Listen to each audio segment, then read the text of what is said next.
It's Hawaii Public Radio, all things considered. I'm Dave Lawrence, and Kurt Elling in town now. He's going to be wrapping up 2 nights at the Blue Note this evening, 6:30 and 9. He's featured on Upward Spiral, the Branford Marsalis Quartet with Kurt Elling, and he joins us now. It's a real pleasure to have him on All Things Considered with us. Thank you, Kurt. Thank you. Thanks for having me on. Happy to be in Hawaii. Yeah, it's great to have you in Hawaii. And speaking of that, what's your connection with the islands? Meaning things that you maybe have done here before. Is it your first time? Have friends here? That sort of thing. This is one of several times that I've been here, but I've never been able to perform here. I never had the opportunity. I've been here once or twice for vacation, and then I was here a number of times when the Recording Academy used to have their trustees meetings out here. Oh, yeah, that's right. We were over on Maui, and at that time, I was fortunate enough to be a trustee, and then I was the vice chairman of the board of trustees for a couple of years as well. So I have many fond memories of coming out and enjoying this incredible spot and seeing the beauty of it, and also having friends here. That's cool. That's very cool. And so give us the rundown of who you've got in town, what's in store for folks in terms of the music you're playing as well. Well, I've got my working band with me this time, a bunch of Chicago boys, and we're playing things that are from past records. You know, since this is our introductory time here, then I'm grabbing some things maybe that fans here have wanted to hear live and never have had the chance to.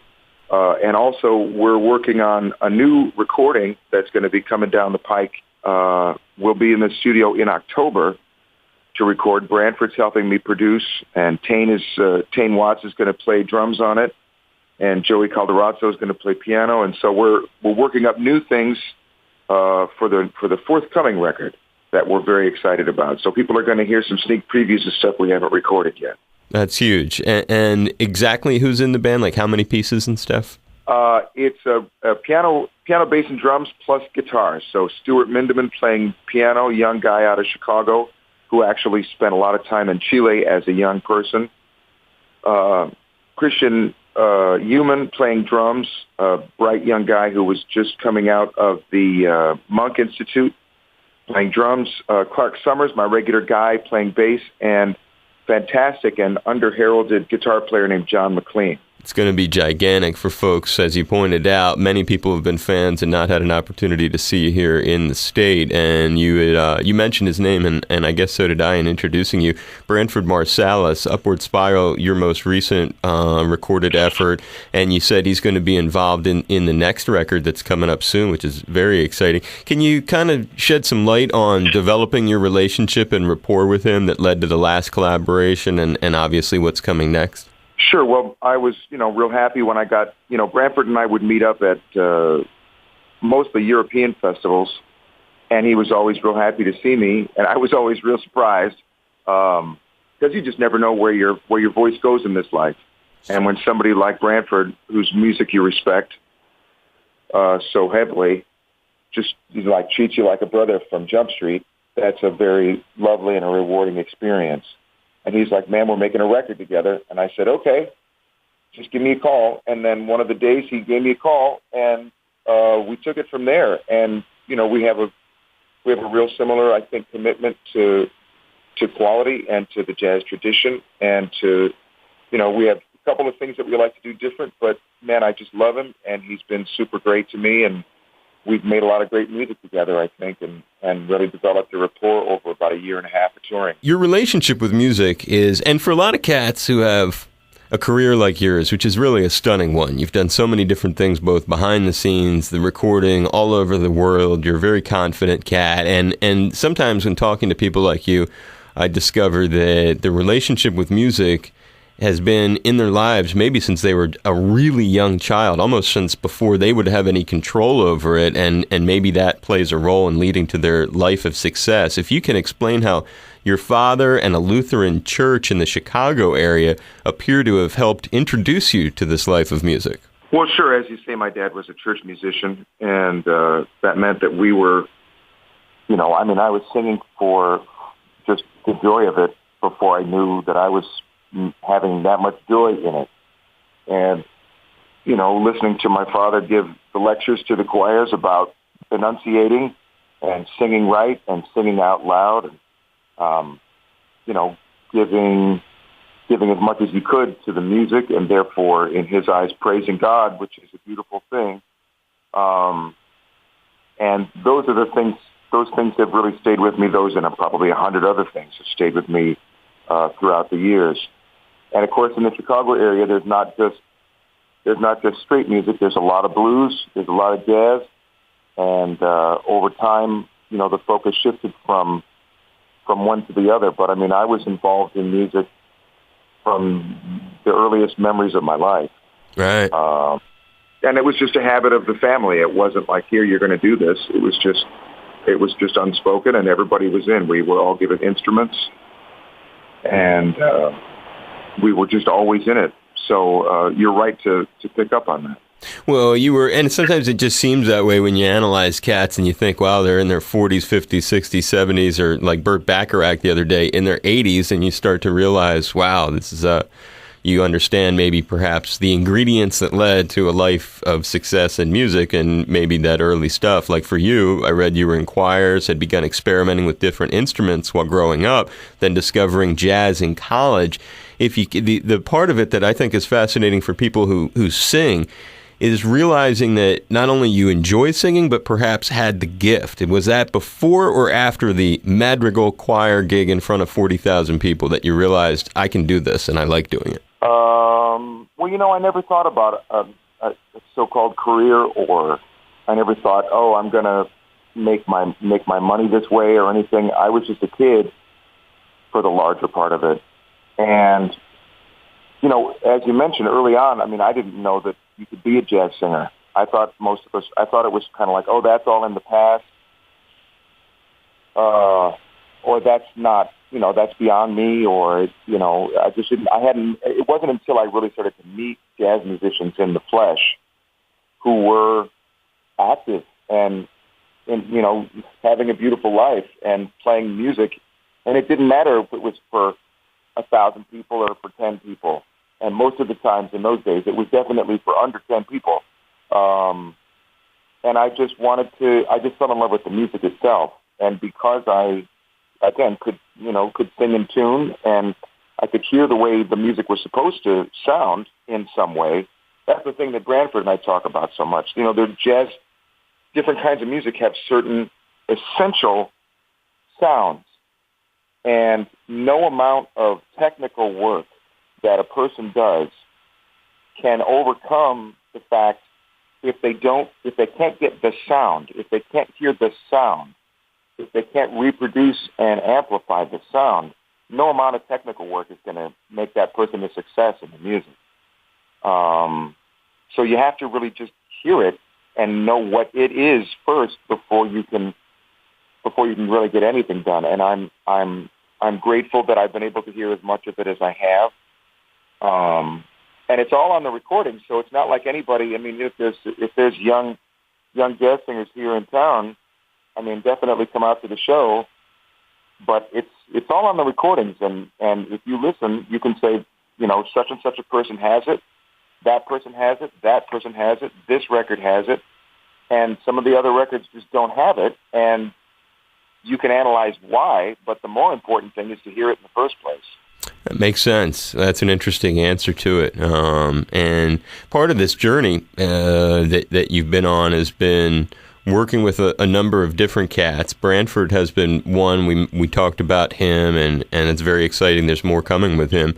Remarkable fellow. I remember meeting him a long time ago back in Boston at the I forget what, at the Hatch Shell doing something. Wow. All right. Yeah. Were you on Ted Carlin agency for a while?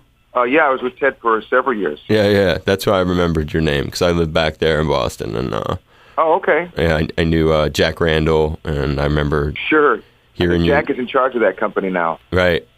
Yeah, he's a major cat. So another one of the guys that you cross paths with, which I think is an interesting one. I'm just curious where it came from. Billy Corgan. Well, obviously it's being Chicago.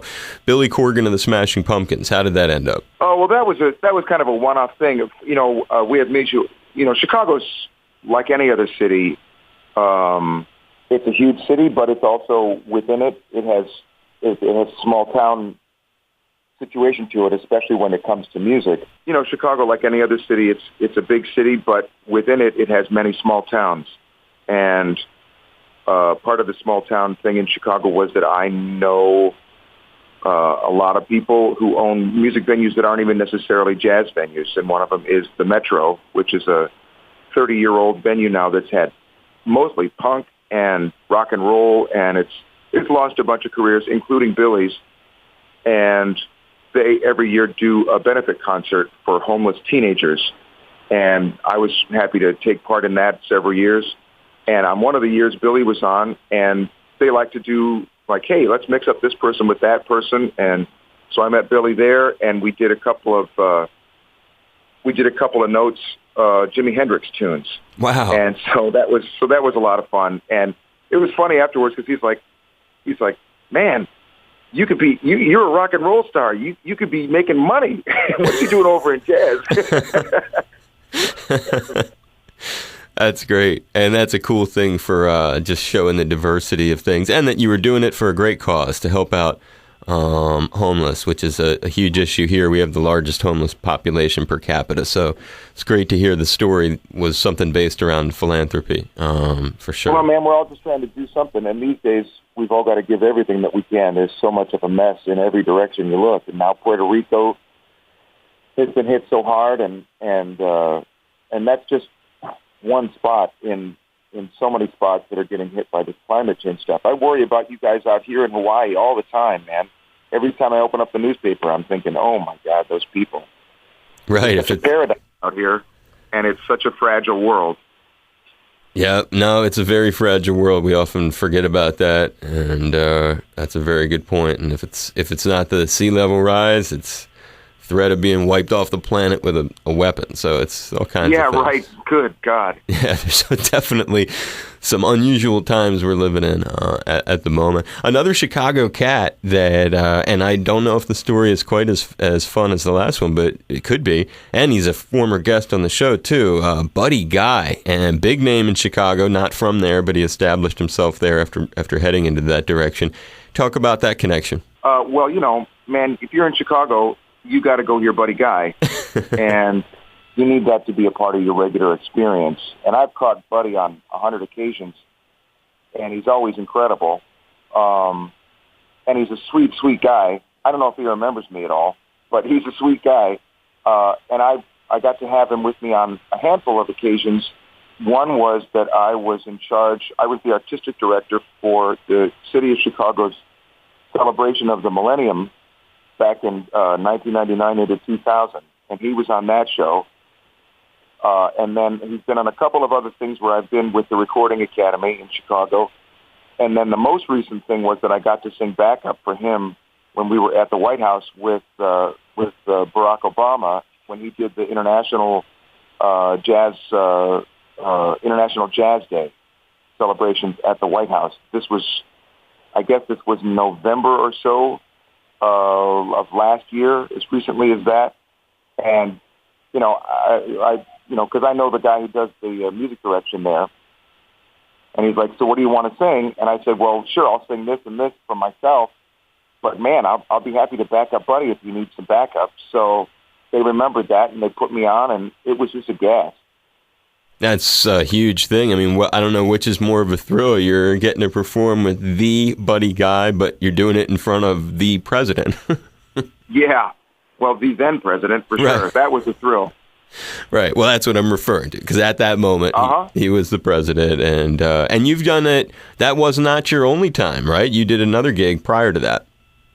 Yeah, I was fortunate to be there for the first state dinner when they had then Prime Minister Singh of India come, and I got to hit with the National Symphony Orchestra, and Marvin Hamlish conducted. So, man, you know, I mean, I've had some higher profile dates, but I got to say, there's also nothing like just rolling into town with your boys and hitting in a club and doing what you really know how to do the best for people.